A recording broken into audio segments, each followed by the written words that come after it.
Nature is so serene. It's just beautiful, peaceful, quiet, and absolutely ruthless. I mean it. Trees don't care about your feelings. If you get in the way of it growing and expanding its tree empire, it will end you.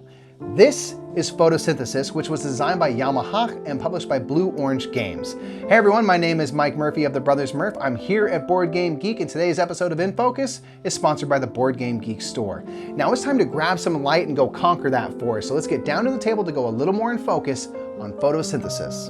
Photosynthesis is an area control game where players will take on the role of trees, expanding through the forest trying to grab the most light and points. Players' trees will start off as seeds and then grow into small trees, medium trees, and eventually large trees, with each one grabbing more light than the last. Players will each start with 2 small trees on the board and some trees and seeds in their available supply, and then the game will begin. At the start of each round, the sun will cast light in the direction the arrows are pointing, and the trees will gain light, which is currency in this game. Each small tree will gain 1 light, medium trees gain 2 light, and large trees gain 3 light. But trees also cast shadows, and trees in the shadow of another tree gain nothing unless they are taller than the shadow casting tree. Each tree casts a shadow relative to its size. Small trees cast a shadow 1 space long, medium are 2, and large are 3.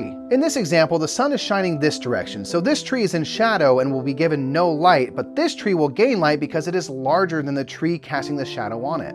Players gain their light, and then the life cycle begins. Life is hard for nature. Trees are kinda mean and always messing with your growth. In player order, players will now spend their light to take actions, and everything a player can do and how much it costs is laid out on their player board. Players can plant a seed. This costs 1 light point, and one of the player's trees may place a seed token on an empty space on the board. A small tree may place a seed 1 spot away, a medium tree may place it 2 spots away, and a large tree 3 spots away. Players may also grow a tree. For 1 light point, they can grow a seed into a small tree. For 2 points, a small tree can grow into a medium tree, and you guessed it, for 3 points, a medium tree can grow into a large tree. The trees being replaced will be placed back on the player's board in an open spot, and if there are no open spots, that tree or seed is lost forever. Take note that each space on the central board may only be activated once per round. For example, a player may not plant a seed and then immediately grow it into a small tree. But to do all of this, players need to have an available supply. Players may buy seeds and trees off their player board by paying the light cost, and these components will then be in the available supply ready to be put in the forest. And lastly, a player can collect. Trees will eventually die, and for 4 light points, a player may choose to let a large tree fall, taking it off the board and collecting the top scoring token based on how rich the soil was where the tree lived. Once all players have finished their turn, the first player marker moves to the next person and the sun will move. The next round begins with players collecting light, but now the light is coming from a new direction. Play will continue until the sun has made 3 revolutions around the board, and the player with the most points will win.